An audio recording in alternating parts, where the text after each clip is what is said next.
Fear is the mind killer. So we're on the eve of Dune 2 on Friday. I'm actually super pumped about this movie. I'm gonna go. I want to go see it. Dune 2 is supposed to be this supposedly going to be one of the most anticipated sequels to science fiction movies ever. And I think, if I remember, I was reading a review. There's not very many sequels to science fiction movies that actually did better than the initial one. Because this first Dune, of this new revised version of Dune, was I think it was just released on Netflix or on, I think it was an HBO original. That's right. But this one's getting released in the theaters, and I'm not sure it's even being released, online where you can just, buy it off HBO or one of the other ones. So it's being released in the theaters. So much more powerful performance for the second sequel to a movie, right? Fear is the mind killer. So I had a very powerful dream this morning, and I'm not going to get into the dream and what it was, but fear is a way that you can be controlled. Your animal nature can be controlled. So there's a really excellent scene in the first Dune that shows, Paul Atreides stick his hand in the box for the Reverend Mother, because the Reverend Mother is testing him because, they're trying to raise the Kwisatz Haderach, right? The super being. The super being is something that has no fear. And you don't even think about that in the movie because it never really says that. You have to be completely fearless in order to become a super being. Completely lose all fear of death, fear of pain, right? So the box is a pain induction device where the Reverend Mother puts the Gom Jabbar, this needle, to actually to kill him if he negatively responds to pain. If you're experiencing pain and you respond to it in a negative way, then if he tries to pull his hand out of the box at all, then she's going to kill him with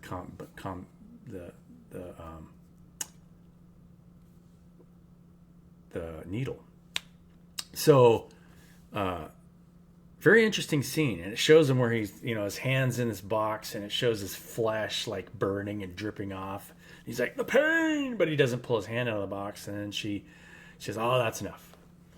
And she's like, no woman child ever withstood that much. And, I don't know what that has to do with, and actually, if you think about it, women are so much more sensitive to emotional pain. Men, a lot of times, we have the ability to live in our mental bodies a lot more and can shut off our emotional body in a way that many women would find it difficult to do. I know I personally did that a lot growing up, where it was just like, you just block off your emotional body completely, and then just basically mentally analyze everything that you're going through.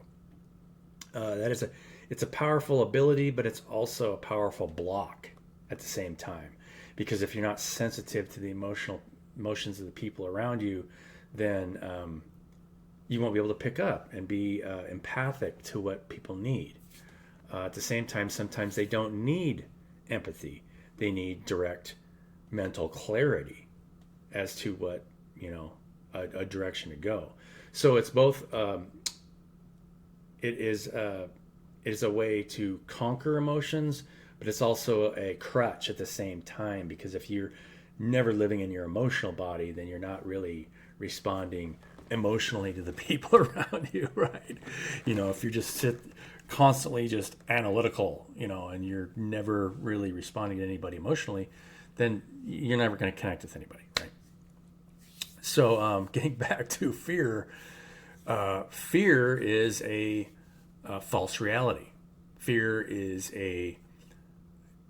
you're creating a world within a world in your psyche, because you're creating a scenario in your mind that could happen that has not happened, right? You're creating something in the future, and then possibly manifesting that fear by doing that. And that's what pulls you into a false reality. You actually, all of us are creating our own reality. And by creating fears, you actually can have the ability to pull yourself into a situation that does not exist yet. Everybody's doing that anyway, in a way. But fear is an example of something that you're afraid is going to happen that isn't actually going to happen, if that makes sense. And so a lot of times you'll be experiencing pain and suffering, but the pain and suffering is coming from the fear. That's the only place it's coming from, is the fear of something, right? That powerful scene in Hellraiser 2 that I was talking about in a couple videos ago, where it shows a guy, the doctor takes this guy out of a mental institute, puts him on a bed, a bloody bed or a bloody mattress.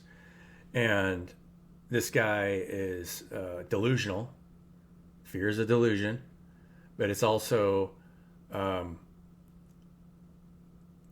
this putting you in a state of pain. And when he looks at himself, he sees all these lesions on himself. He's in pain. He's delusional. But there's maggots eating the wounds, but maggots only dead flesh. So things feed off of that pain because it's wasted energy, right? You're just wasting energy if you're afraid of doing something, or if you're afraid of something that might happen, right? And so it turns into self-loathing. So he hands him a knife, and then this guy starts cutting himself. It's totally disgusting. So he starts cutting himself, and then it attracts a bigger nasty out of Pandora's box to feed on him, right? Pain feeds on the masters of the maze, feed on people that are in pain because they're not doing anything for themselves. They're living in some kind of false delusion or fear. So it really, it's an excellent question, and it really made me personally question the actual society we live in and how, levels of reality actually feed on each other in so many ways.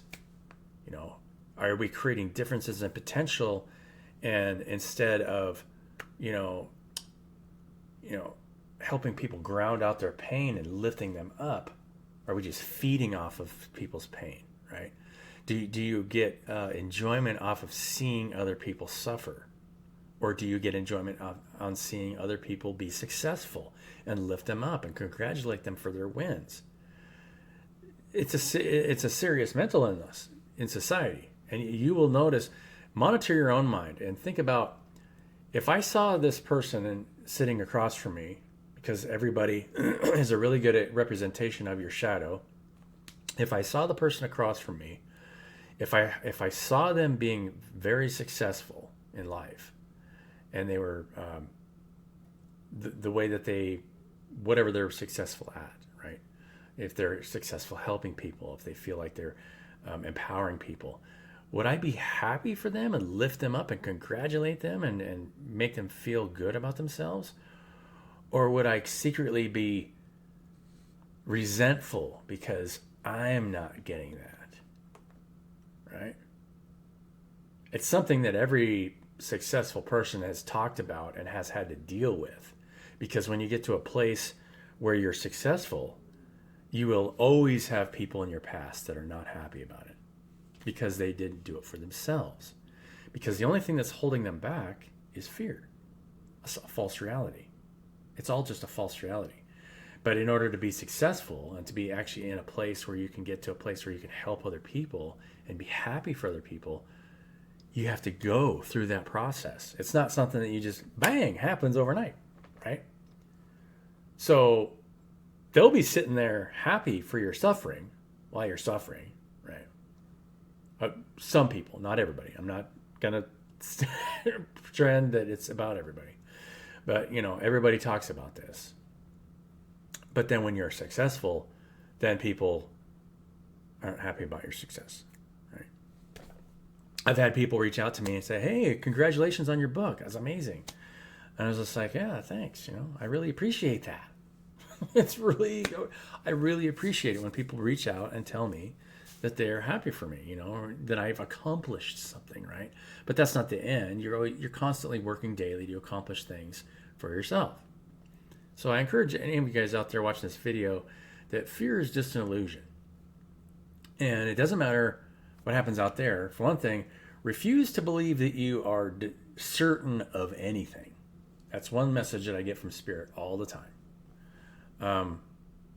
This morning, it was really windy. It rained last night, and it was really windy, and it felt like the winds of change are happening, right? Refuse to believe that you're certain of anything, and that, just be available for what you have to offer when it's time to offer it, right? When you're asked to do something, Spirit will put you in a place where you can provide for that thing, because all of us are being prepared in different ways, and we all get prepared to the extent that we are willing to prepare ourselves, right? By overcoming your fears internally, making sure that, hey, I'm not afraid of you making a YouTube video. I'm not afraid of standing in front of an audience and saying, look, what are you guys doing? What are we doing together? Why are we trying to, and this is something that I, like to talk about. Why don't make sure we're not feeding off of each other's pain. It just puts you in the maze, because you don't realize it, but if you're feeding off somebody else's pain, it's a projection of your own pain. Right? If you don't feel like you're good enough, or you don't feel like you're where you need to be, if you're not in a place of peace and you're not happy where you're at. If you're not happy where you're at right now, then you're not going to be happy for anybody else where they're at, right? Getting to a place of peace puts you in a place of humility as well. And go ahead and lift the people up around you. Make them feel good about themselves, right? You guys are great. Just make sure you're not, the YouTube networks right now are filled with people that are, they get attracted to people that are constantly lifting them up. And there's a reason for that, because there's so many people that are going to get attracted to a channel where they don't feel good about themselves. So they need to, be reinforced. And if a lot of the population, and obviously there's a lot of the population that need to feel better about themselves, which is why those YouTube channels are so successful. It's a good idea to get out of the habit of watching that stuff, right? I cruise the airwaves to just monitor what's going on, and I'll be the first one to admit, at a certain stage of my own personal development, I always was in a place where I was trying to figure out if whatever was being said was resonating with me, right? Spirit will send messages and channel through people to help you along your path, right? And so in a way, this is a channeled message. For one thing, you will go through trials and tribulations if you try to overcome your fears. No question. There's no way around it. But as long as you have faith and you continue to love people unconditionally and lift the people up around you, then eventually you'll get to a place of peace, right? You always get to a place of peace. So, love you guys. Have a wonderful day. Let's pull an oracle card today. Let's see. What is the general message for today?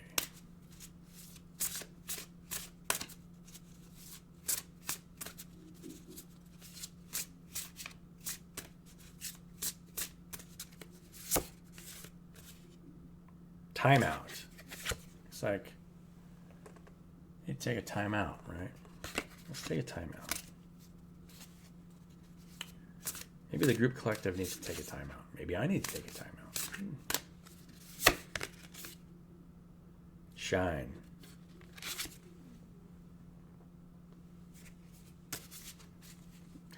Sometimes we need to take a timeout to shine, right? To take a step back. Allow other people to shine. It's okay to take a time out and just lift up the people around you, because it'll help you in the long run by supporting people and honoring other people's achievements instead of being afraid of maybe not looking like you're good enough around the people around you, right? That's another trap things that it's easy to fall into. So love you guys. Have a great day. We'll catch you later.